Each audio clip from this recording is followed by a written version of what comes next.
Kaj pa, če bi si družina napisala svoj lasten zakon, popolnoma neodvisen od države? Sliši se neverjetno, ampak danes bomo raziskali en tak dokument iz Slovenije, kjer je ena družina naredila točno to. In s tem smo pri osrednjem vprašanju, kaj, če bi se družina res lahko kar razglasila za suvereno in preprosto rekla ne hvala državnim zakonom ter živela po svoje. Morda se sliši kot nekaj iz filma, ampak to je točno bistvo dokumenta, ki ga imamo danes pred sabo. In da ne bo pomote, to ni samo neka teoretična debata. Obstaja čisto pravi, dejanski dokument, ki to trdi. Zato se bomo zdaj poglobili vanj in razčlenili, kako so si sploh zamislili in zgradili ta svoj, recimo mu, mali zasebni pravni svet. V redu, gremo po vrsti. Prvi del, lastni zakon družine. Vse se vrti okoli enega samega dokumenta, ki so ga poimenovali Uradni list družine Belis. Predstavljajte si svoj družinski uradni list. In ta dokument, objavljen 5. septembra 2025, postavi vse temelje, celoten pravni okvir, ki velja samo in izključno zanje. Torej, kako so to sploh utemeljili? To nas pripelje do druge točke, primarne pravne osebnosti. Sliši se mogoče zapleteno, ampak to je res ključni koncept, na katerem stoji čisto vse. To je temelj njihove celotne ideje o suverenosti. Ok, poglejmo to definicijo. Primarna pravna osebnost je, po njihovo, izvorna, suverena entiteta, ki jo ustanovita mož in žena. In ključni del obstaja pred državo in je država ne ustvarja. Tu je torej tista bistvena točka. Oni ne razmišljajo tako, da država prizna družino. Ne, pri njih je obratno. Družina je izvorna, suverena entiteta, ki je obstajala še prej. Vse, ampak res vse, kar bomo videli naprej, izhaja iz te ene precej drzne predpostavke. In nikjer se ta razlika v razmišljanju ne vidi bolje kot pri poročnem listu. Za večino od nas, kaj je poročni list? Pač en uraden papir, ki ga izda država.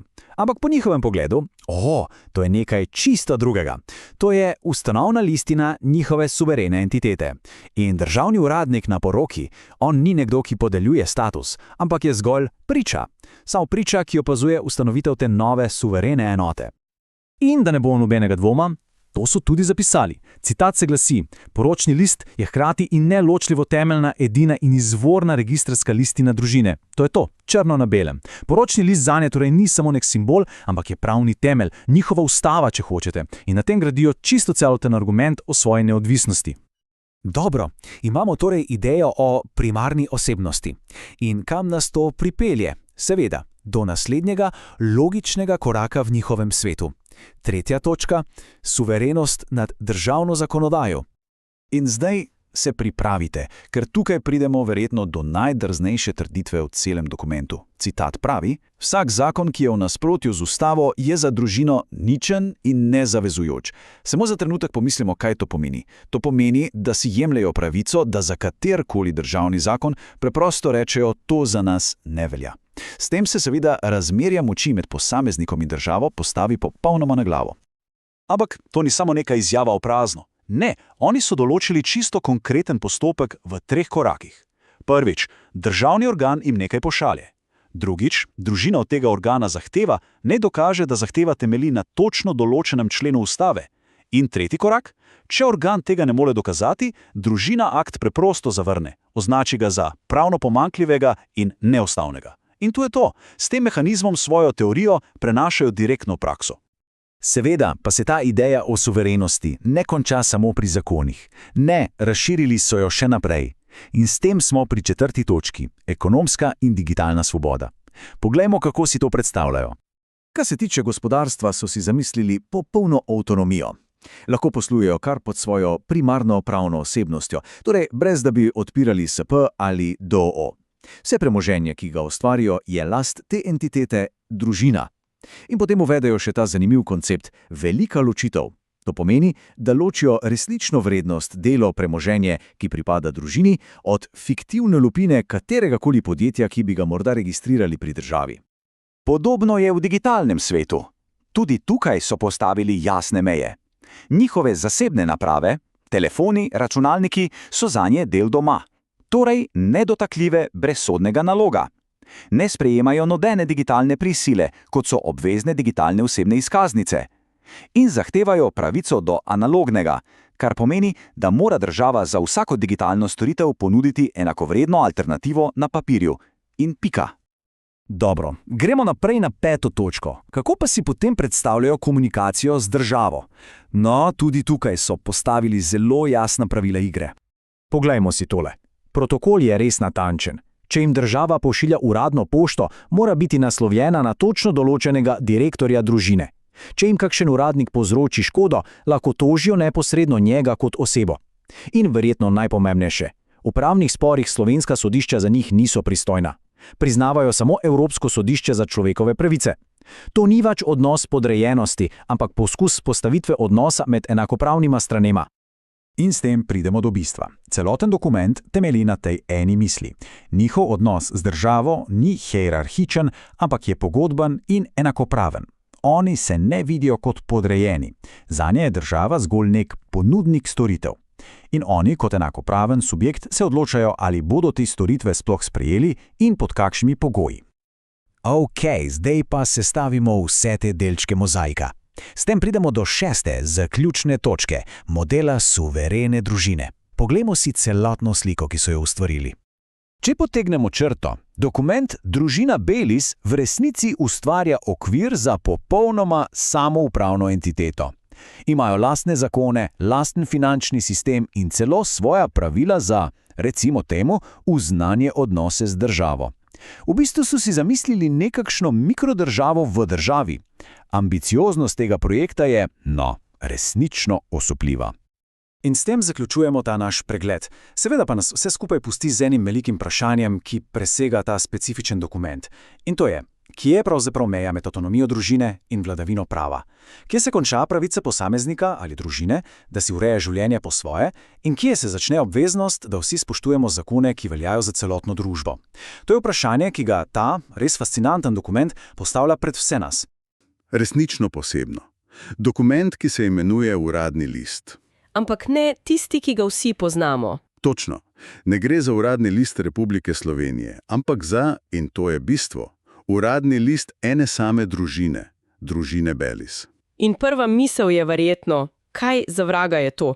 Si lahko kar vsak izmisli svoj uradni list? Prav to vprašanje nas je pritegnilo. Ker ne gre za izmišljotino. Gre za poskus, da družina z uporabo, najmočnejšega orodja, ki ga imamo, same ustave, vnaprej določi pravila igre. Za vsak stik z državnimi organi. Točno to. In preden kdo zamahne z roko, čez to je neka pravna fantazija, je treba razumeti, na kako trdnih tleh stoji celotna ideja. Vsi vemo, da imamo zakone, ampak pogosto pozabimo, kaj je nad njimi. In to je ustava. Ni samo nek pesniški dokument, je najvišji pravni akt. Ki bi moral biti neposredno uporaben. Moral bi biti. In družina Baylis je to vzela smrtno resno. Rekli so si, če je ustava res najvišji zakon, potem ne bomo čakali, da nam kdo krši pravice, ampak bomo njene varovalke uporabili kot ščit. Vnaprej. Pa razčleniva tole, ker se sliši hkrati genialno in neverjetno drzno. Dokument so poimenovali Splošni ustavni pogoji sodelovanja. Že samo ime veliko povejane. Absolutno. To ni nov zakon, ni nekaj, kar bi sprejel parlament, ampak je javna izjava volje.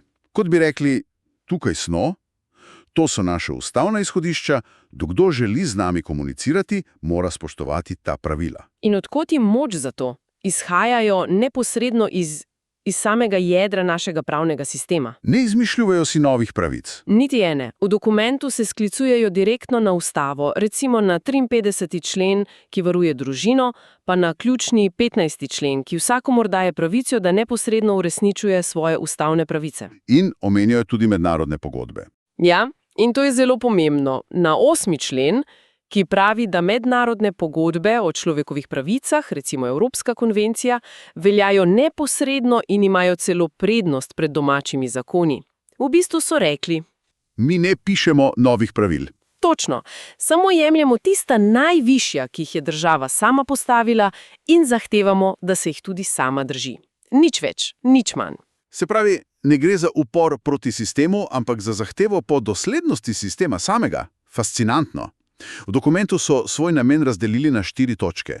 4 stebri, bi lahko rekli. Prvi je javno opozorilo. Ja, in ideja je zelo preprosta, močna. Ker so ti pogoji javno objavljeni, se nihče, ampak res nihče, ne more več izgovarjati: oprostite, nismo vedeli. Nevednost ni več izgovor. Tako, domneva se, da so vsi državni organi z njimi seznanjeni. To je, kot bi na vrata svoje hiše obesili tablo z osnovnimi pravili: ne moreš reči, da je nisi videl. Drugi steber je manifestacija ustavnih pravic. To se mi zdi ključno. Ne gre za pasivno čakanje. Ne, to ni čakanje, da ti nekdo stopi na prste, pa se boš potem pritožil. Gre za aktivno samozaščito, namesto da bi bil žrtev postopka. In se potem leta vlačil po sodiščih. Točno, so igro obrnili. Vnaprej so postavili obrambni zid, ki temelji na ustavi. In tretji namen je potem logična posledica. Preventiva. Ja, cilj ni zmagovati v sporih, ampak jih preprečiti. Uradniku, ki bi morda želel iti po bližnjici ali preseči svoja pooblastila, dajo jasno vedeti: pozor, tukaj veljajo stroga pravila in posledice bodo resne. In četrti del. Zagotavljanje pravne varnosti, da ni prostora za dvoumnost. Kristalno jasno. Kdorkoli, socialni delavec, inšpektor, policist, ki namerava stopiti v stik z njimi, točno ve, kaj je dovoljeno in kaj ne. S tem so ustvarili lasten mikropravni okvir. Ki pa, in to moram poudariti znova, ni izmišljen, ampak je samo povzetek in konkretizacija najvišjega pravnega reda, ki že obstaja. Ampak vse to stoji in pade na eni sami temeljni ideji. Zakaj sploh verjamejo, da lahko kot družina postavijo pogoje državi? Kje je vir te avtoritete? Vir je v njihovem razumevanju, kaj družina sploh je. Temelj je 53. člen ustave. Tam piše, da država varuje družino. Varuje, ne ustvarja ali upravlja. Točno, oni to berejo zelo natančno. Varuje. Iz tega izpeljejo osrednji koncept. Družina je primarna samoupravna skupnost. Primarna samoupravna skupnost. To zvoni zelo akademsko. Kaj točno to pomeni v praksi? Pomeni, da družina obstaja pred državo, je naravna izvorna celica družbe. Država ni njen stvaralnik, zato tudi ne more biti njen absolutni gospodar. Vloga države je torej, Da to avtonomijo, ki jo družina že ima po naravi stvari, prizna in zaščiti pred zunanjimi posegi. Družina ni zgolj administrativna enota ali, kot zapišejo, objekt socialne politike. Torej, če si to poskušam predstavljati, je to, kot bi družina rekla: mi smo kot neka mini občina s svojim statutom, ki temelji direktno na ustavi. Ta analogija je odlična. Vi, država, ste tu, da nas varujete, ne pa da nam ukazujete, kako naj živimo znotraj naših zidov. Natančno, to je bistvo. Tako kot občine svojo samoupravo utemeljujejo na ustavi, tako jo tudi oni. In če si avtonomna skupnost, imaš pravico določiti pogoje, pod katerim sploh dovoliš interakcijo z zunanjim svetom, vključno z državo. Vloga države je službena, ne vladajoča. Točno. V redu, slika postaja jasnejša. Predpostavka je torej: družina je suverena enota, zaščitena z ustavo.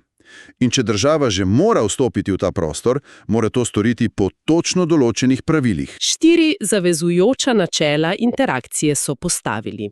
Poglejva prvo, načelo subsidiarnosti. To je temeljno načelo svobodnih družb. Povedano po domače, kar lahko postori nižja enota, naj postori nižja enota. Država pride na vrsto šele, ko vse drugo odpove. V kontekstu družine to pomeni, da država sme poseči le v skrajni, ampak res skrajni sili. Ja, ne takrat, ko misli, da bi lahko nekaj naredila bolje, ampak samo takrat, ko družina sama očitno ne more več zagotoviti varstva temeljnih pravic svojih članov, recimo otrok. In ključno je verjetno vprašanje, kdo odloča, kdaj je sila res skrajna. In tukaj je bistvo njihovega pogoja. Dokazno breme je v celoti na strani države. Ne na družini. Ne. Državni organ mora neizpodbitno dokazati, da je poseg nujen, da ni na voljo nobenega milejšega ukrepa in da je poseg sorazmeren. Ne zadošča sum ali anonimna prijava. Potrebna so trdna, preverljiva dejstva. Drugo načelo pa se zdi veliko bolj praktično, a je morda še bolj radikalno. Načelo pisnosti in osebne odgovornosti. Konec telefoniranja, konec ustnih dogovorov. Vse mora biti na papirju. Točno. Ampak ne gre samo za papir. Ključen je lastnoročni podpis odgovorne uradne osebe z imenom in priimkom. S podpisom. S tem podpisom ta oseba, recimo Janez Novak, socialni delavec, prevzeme osebno, poudarjam osebno, materialno in kazensko odgovornost za svoje dejanja. Čakajte, osebno odgovornost, ne odgovornost inštitucije Centra za socialno delo. Ne. Ampak osebno odgovornost gospoda Novaka. Da. In to je tisto, kar popolnoma spremeni igro. To je poskus, da se prebije ščit birokratske anonimnosti, kjer se posamezniki vedno lahko skrijo za inštitucijo in rečejo: Jaz sem samo sledil navodilom. točno, po teh pravilih ni več tako. Če se izkaže, da je bilo dejanje protipravno, odgovarja oseba, ki se je podpisala. Vsak anonimni dopis ali telefonski klic je zato ničen. To je res močno orodje. Tretje načelo. Načelo informiranje privolitve. Torej, tudi če je vse pisno in podpisano, se mora družina s postopkom strinjati. In to ne kar tako, na slepo. Privolitev mora biti svobodna in informirana. Kaj to pomeni? To pomeni, da jim mora uradna oseba natančno in razumljivo pojasniti vse, kakšna je pravna podlaga, kaj je namen postopka, kako bo potekal, kakšne so možne posledice. Šele na podlagi vseh teh informacij se družina odloči. Ali bo sploh privolila v postopek? Točno, sodelovanje ni več nekaj samoumevnega, ampak postane stvar aktivne in svobodne odločitve. In seveda lahko privolitev tudi zavrnejo. Juk temu nujen. Dinamika moči se popolnoma obrne, ne? Absolutno. In zadnje, četrto načelo je nadgradnja nečesa, kar vsi poznamo iz ustave. Nedotakljivost doma. Ja, ampak oni gredo še korak dlje. Dom zanje ni samo hiša, ampak ustavna trdnjava. Ustavna trdnjava. Točno. Opredelijo ga kot fizično in duhovno središče njihovega življenja. Zato vsak vstop v njihove prostore brez izrecne pisne privolitve Ali sodnega naloga? ali pa zakonitega sodnega naloga seveda štejejo za protipraven in nasilen vdor. In tukaj so neizprosni. Ni pomembno, ali je pred vrati socialni delavec, policist ali davčni inšpektor. Pravila so enaka za vse. V redu, pravila so postavljena, so jasna, trda in temeljijo na ustavi. Ampak, kaj se zgodi, če nekdo, recimo preveč vnet uradnik, ta pravila prekrši? In tu dokument, kot rečeno, pokaže svoje prave zobe. Postavi namreč dve zelo močne pravne domneve. Domneve. Ja. Prva je domneva protipravnosti. Vsako dejanje državnega organa, ki je v nasprotju s temi pogoji, se ne šteje za pomoto ali napako, avtomatično se šteje za zavestno, namerno in protipravno dejanje. Torej se kar predpostavlja, da je uradnik vedel za pravila, a se je zavestno odločil, da jih bo kršil. Natančno.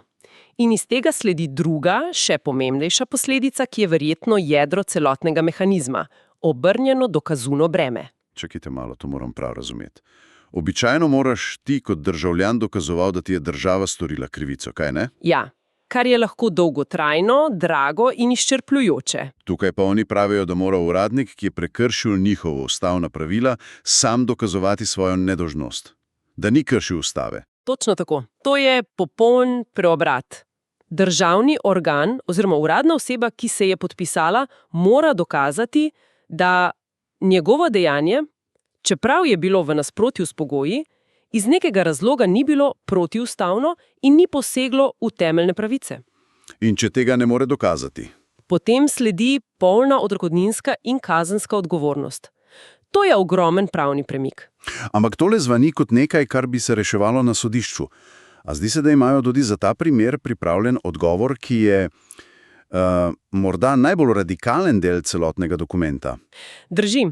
V dokumentu definirajo morebitni konflikt kot spor med dvema suverenoma. Suverenoma. Na eni strani je družina, ki svojo suverenost črpa neposredno iz ustave, na drugi pa država, katere moč je z ustavo omejena.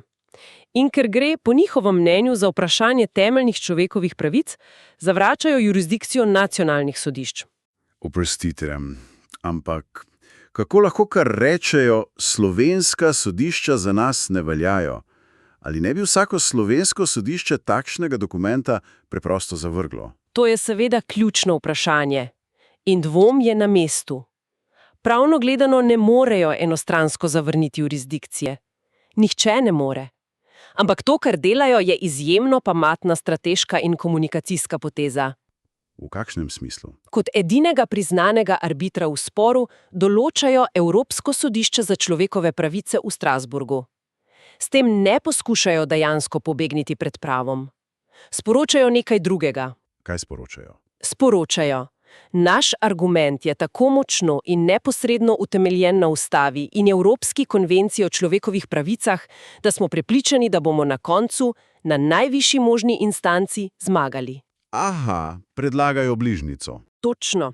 Predjagajo, da se preskočijo vsi vmesni dolgotrajni koraki znotraj nacionalnega sistema in gre naravno tja, kjer se presoja o bistvu, o človekovih pravicah. To je bolj izjava o moči njihovega pravnega stališča, kot pa dejanski poskus izogibanja. Tako je. V bistvu slovenski državi sporočajo: če imate težavo z našim tolmačenjem ustave, nas tožite v Strasburgu. Tam boste morali vi dokazati, da nam niste kršili pravic, ne mi, da ste nam jih. Ko vse to seštejemo, se moram vrniti k prvotnemu vprašanju. Je to upor? Poskus ustvariti svojo državo v državi, nekakšno anarhijo? Zanimivo je, da sami v dokumentu to eksplicitno zanikajo. V sklepnem delu, ki ga imenujejo naše poslanstvo, zapišejo besede, ki so zelo zgovorne. Pravijo, da to ni boj proti državi, temveč boj za njeno dušo. Boj za dušo države. To so močne besede. Opisujejo ga kot pedagoški in pravni manifest. Ne vidijo se kot uporniki, ampak kot tisti, ki državo opominjajo na njene lastne najvišje temelje. In kakšni so torej cilji tega pedagoškega manifesta? Prvi in glavni cilj je obnoviti ravnovesje, vrniti družini njen ustavni status in postaviti državo nazaj v vlogo, ki ji pripada, vloga služabnice in zaščitnice, ne pa gospodarja. Potem je tu postavljanje jasnih meja. Seveda, želijo, da ta dokument deluje kot neprestopljiv pravni in moralni prag, ki vsakega uradnika, preden ukrepa, prisili v razmislek. Ali je to, kar nameravam storiti, res nujno? Je sorazmerno? Ali spoštujem temeljne pravice te družine? In seveda, tista točka o osebni odgovornosti. Da, opominiti vsako uradno osebo, da ni le anonimni kolešček v sistemu, ampak posameznik s imenom in priimkom, ki nosi polno odgovornost. In najpomembnejši cilj, kot pravijo, je preventiva. Absolutno. Poudarjajo, da najvišji cilj ni zmaga v sodnih sporih. Najvišji cilj je ustvariti takšno okolje spoštovanja in jasnosti, da do teh sporov sploh ne pride. To ni grožnja, ampak poziv k dialogu. Poziv k dialogu, ki temelji na moči ustavnih argumentov, ne na argumentu moči. Ko potegnemo črto, je v bistvu ključno spoznanje, da ne gre za anarhijo. Gre za izjemno sofisticiran poskus uporabe najvišjega prava v državi za ustvarjanje prostora ustavne varnosti. To je poskus prenosa moči z birokratskega aparata nazaj na temeljno celico družbe, kot jo opredeljuje ustava. Ne gre za zavračanje pravil, ampak za zahtevo po doslednem spoštovanju tistih najpomembnejših. Absolutno. In ta dokument, ne glede na njegovo končno pravno usodo, odpira eno globoko vprašanje. Ne samo za državo, ampak za vse nas. In katero je to vprašanje? Če so pravice, ki so tako slovesno zapisane v naši ustavi, res vrhovni zakon, kaj potem pomeni te pravice aktivno živeti, ne pa samo pasivno imeti na papirju? Ta družina je ponudila en zelo konkreten odgovor. In vprašanje za razmislek, ki nam ga puščajo. Ja, kako bi bila videti naša družba, če bi več posameznikov, družin ali pa skupnosti začelo svoj odnos z državo opredeljevati na tako izrecnih, premišljenih in, ja, pogumnih ustavnih temeljih?